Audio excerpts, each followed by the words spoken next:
Hello,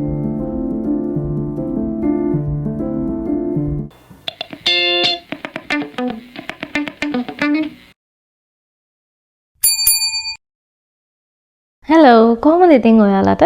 ඔයාලා හැමෝම හොඳින් ඉන්නවා කියලා මං හිතනවා. අද වීඩියෝ එක ටිකක් වෙනස් වීඩියෝ එකක්. මම මෙච්චර කාලයක් මගේ channel එකෙන් අරගෙන ආවේ shopping vlogs, personal vlogs, එහෙමත් නැත්නම් travel vlogs වගේ දේවල්. ඉතින් channel එක පටන් ගන්න ගොඩක් කාලයක් නැහැ. ගොඩක් අය comments කරලා අහන්නේ මම මෙහෙට ආවේ කොහොමද? මම මොනවද කරන්නේ? international student කෙනෙක් විදිහට කොහොමද හැමදේම balance කරගන්නේ? ඒ වගේ දේවල්. ඉතින් මම හිතුවා ඒක ඔයාලත් එක්ක share කරගන්න. මේ වීඩියෝ සීරීස් එකේ මම මුලින්ම කරන්න හදන්නේ මගේ background එක. එතකොට මම ඕස්ට්‍රේලියාවට එන්න decision එකක් ගත්තේ කොහොමද? ඇයි මම මෙහෙ තෝරගත්තේ? එතකොට මගේ education background එක කොහොමද? මම මෙහෙ uni එකක් තෝරගත්තේ කොහොමද? මොන course එකද? ඇයි ඒ course එක තෝරගත්තේ? ඉතින් ඒ වගේ ඔයාලගේ තියෙන ගොඩාක් ප්‍රශ්න වලට මම අද උත්තර දෙන්න හදන්නේ. ඉතින් මම කවුද? ඉතින් මම සිංහල කතා කරන්නේ. මම ශ්‍රී ලංකන්. දැනට ඕස්ට්‍රේලියාවේ ඉන්ටර්නැෂනල් ස්ටුඩන්ට් කෙනෙක් විදිහට තමයි ඉන්නේ. ඉතින් මම මෙහෙ මාස්ටර්ස් එකක් කරන්නේ ඕස්ට්‍රේලියාවේ මෙල්බර්න් වල තියෙන යුනි එකක. ඉතින් ඒ යුනි එකේ ෆුඩ් සයන්ස්, නියුට්‍රිෂන් වගේ ෆීල්ඩ් එකකින් තමයි මම මගේ මාස්ටර්ස් එක කරන්නේ. ඒත් එක්කම මම part time job එකක් කරනවා. මෙහි තියෙන chemist warehouse කියලා pharmacy chain එකක pharmacy assistant කෙනෙක් විදිහට. මගේ මේ journey එක කොහොමද උනේ? මම මේ හැම දෙයක්ම ඔයාලත් එක්ක share කරනවා. ස්කෝලේ කාලේ ගොඩක්ම ආස කළේ සයන්ස් සබ්ජෙක්ට්ස් වලට, ස්පෙෂලි බයොලොජි ෆීල්ඩ් එකට. අපිට සාමාන්‍යයෙන් පොඩි කාලේ grade 6 වල වගේ ඉඳන් සයන්ස් කියන ෆීල්ඩ් එකට අපි එන්ටර් වෙන්නේ. ඉතින් ඒ කාලෙදි තමයි අපි සයන්ස් කියන්නේ මොකක්ද කියලා දැනගන්නේ. ඉතින් ඒ කාලෙදි තමයි මට සයන්ස් වලට ගොඩක්ම ආසාව ඇති වුණේ. ඉතින් ওই විදිහට අපි A level කරන කාලේ වෙද්දී මම මගේ A level stream එකේ subject එක විදිහට තෝරගත්තේ biology. ඉතින් biology එක chemistry physics.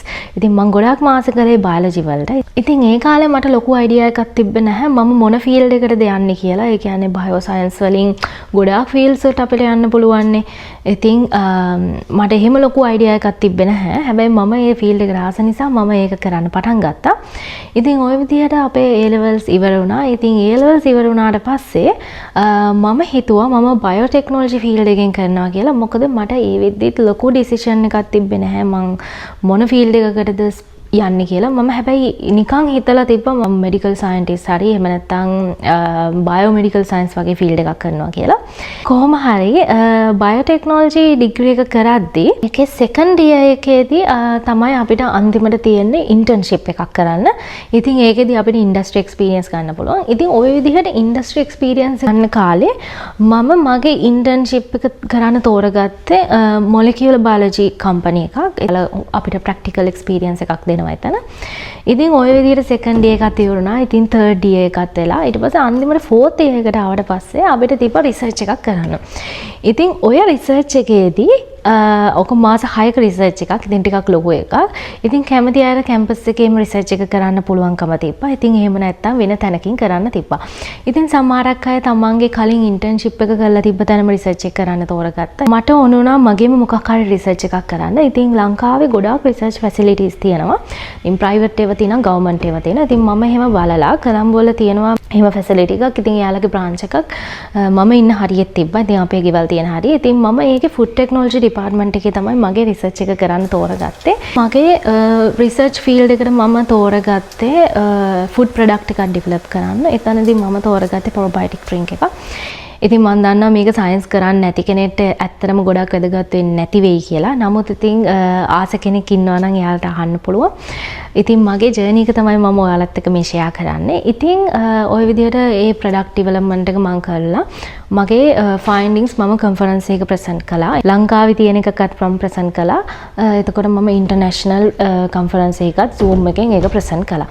ඉතින් ওই විදිහට කළා මම පේටන්ට් එකකුත් ඇප්ලයි කළා. ඉතින් මට මගේ සුපර්වයිසර් එකට ගොඩක් හෙල්ප් කළා. හරි ඒ වැඩ ටික ඔක්කොම ඉවර කළාට පස්සේ මගේ ග්‍රැජුවේෂන් එක තිබ්බා. මමයි හස්බන්ඩ්ුයි අපි දෙන්න මැරි කළේ මගේ ග්‍රැජුවේෂන් එක ඉවර වුණාට පස්සේ. ඉතින් ග්‍රැජුවේෂන් එකේ වැඩ ඉවර වුණාට පස්සේ මම එහෙම නතර කළේ නැහැ. මම හිතුවා මම ඉන්ඩස්ට්‍රි එකට ගියොත් හොඳයි කියලා. ඉතින් එතකොට තමයි මම හිතුවේ ෆුඩ් සයන්ස් ෆීල්ඩ් එකෙන් ඉස්සරහට යන්න. මොකද මම ලැබොරටරි වැඩවලට කැමති. ඒ විදිහට මට එක්ස්පීරියන්ස් තිබ්බා, ප්‍රැක්ටිකල් එක්ස්පීරියන්ස් තිබ්බා. කොහොම හරි මම එන්ටර් වෙනවා ෆුඩ් ඉන්ඩස්ට්‍රි එකට. ඒ ජොබ් එක කළේ ක්වොලිටි ෆීල්ඩ් එකෙන්. එතකොට ෆුඩ් ක්වොලිටි. එතකොට මම ඒක කළේ ලංකාවේ ලංකාවේ තියෙන beverage company එකක. so ඒකේ carbonated beverages හදන්නේ. ඒ කියන්නේ අපි ඔය soft drinks කියලා කියන්නේ ඒ වගේ. ඉතින් මේ ඒකේ වැඩ කරන කාලේ මට ගොඩක් experience එකේ හම්බුණා laboratory එකේ මම වැඩ කළේ. කරන අතරතුරේ තමයි මට හිතුනේ මගේ මේ තියෙන knowledge එක තව වැඩි කරගත්තොත් හොඳයි. මට research field එකට තව යන්න පුළුවන් කියලා. ඉතින් ඔය අතරතුරේදී මම බැලුවා masters එකක් කරන්න. ඉතින් මම ලංකාවේ තියෙන masters උත් බැලුවා. මට හිතුණා වෙන exposure එකක් ගත්තොත් හොඳයි කියලා. ඉතින් වෙන experience එකක්. ඉතින් මම ඒ දවස්වල ගොඩක් university search කරන්න පටන් ගත්තා. රටවල් බැලුවා. ඉතින් UK, USA, Canada ඒ වගේ ගොඩක් රටවල් බැලුවා. ඉතින් ඊට පස්සේ කොහොම හරි අන්තිමට මම decide කළා මම ඕස්ට්‍රේලියාවට එන්නේ කියලා. මට මේකේ තියෙන මේ background එක හොඳයි කියලා හිතුණා. මම industry search කරලා බැලුවා, companies search කරලා බැලුවා.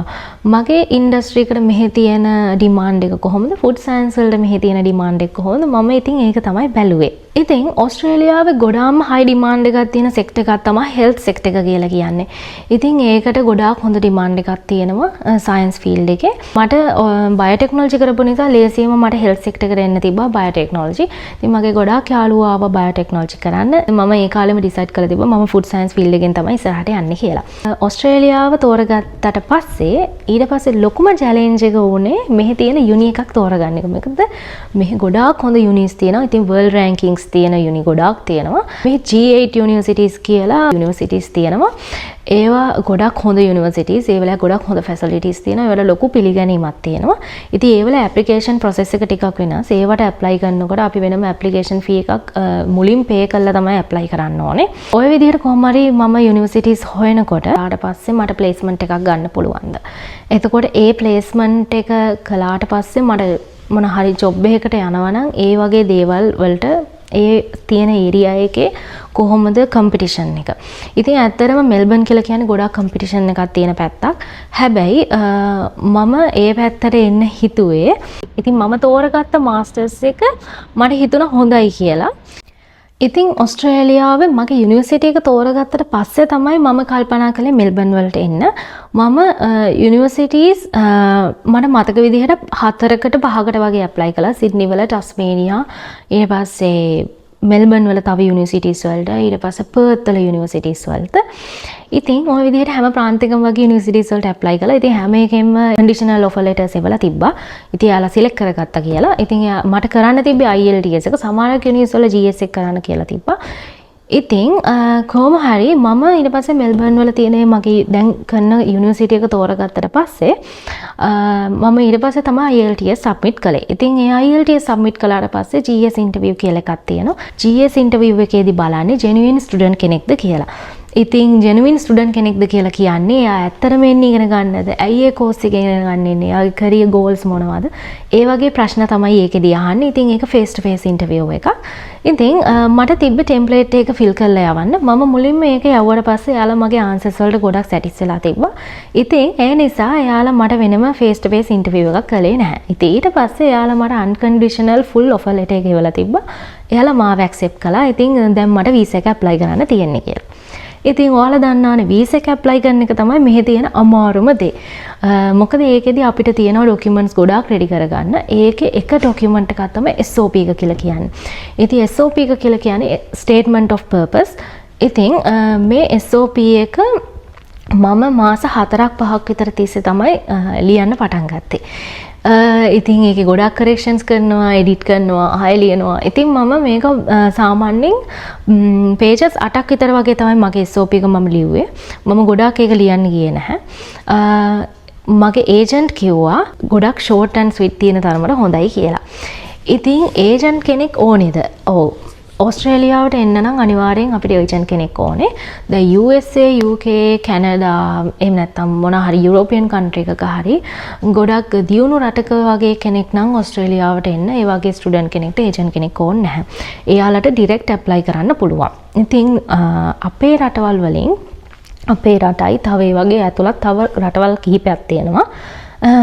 ඉතින් අපි ඇප්ලයි කරනකොට අපි ඒජන්ට් කෙනෙක් හරහා තමයි එන්න ඕනේ. ඒක අපි යුනිවර්සිටි එකේ වෙබ්සයිට් එකට ගියාම එයාලා මෙන්ෂන් කරලා දෙනවා ඉන්ටර්නැෂනල් ස්ටුඩන්ට්ස්ලා අනිවාර්යයෙන්ම ඒජන්ට් කෙනෙක් හරහා තමයි ඇප්ලයි කරන්න ඕනේ. අපි කොහොමද හරි ඒජන්ට් කෙනෙක් හොයාගන්නේ? හරි ඒජන්ට් කෙනෙක් හොයාගන්න යුනිවර්සිටි එකේ ඔකේ වෙබ්සයිට් එකට ගියාට පස්සේ ඒ වෙබ්සයිට් එකේ එයාලා ඒජන්ට්ස්ලාගේ ලිස්ට් එක දාලා තියෙනවා ඒ අදාළ රටවල් වලට එයාලා අප්‍රූව් කරපු රෙජිස්ටර්ඩ් এডুকেෂන් ඒජන්ට්ස්ලා කවුද කියලා. ඉතින් හරි ලේසි ඔයා තෝරගත්ත ඒජන්ට් ඒක රෙජිස්ටර්ඩ්ද එහෙමත් නැත්නම් ඒකෙම රෙජිස්ටර්ඩ් වෙලා ඉන්න ඕනේ නැහැ. නමුත් රෙජිස්ටර්ඩ් ඒජන්ට් කෙනෙක්ද කියලා ඒකේ දාලා තියෙනවා.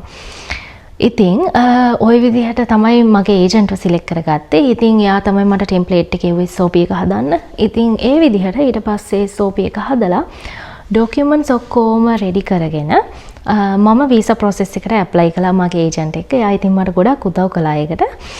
ඉතින් වීසා එක ඇප්ලයි කළා ඊට පස්සේ තමයි ගොඩක්ම බය හිතෙන්නේ. ඉතින් වීසා එක එයිද නැත්ද? ඉතින් ඕකනේ තියෙන ලොකුම ප්‍රශ්නේ.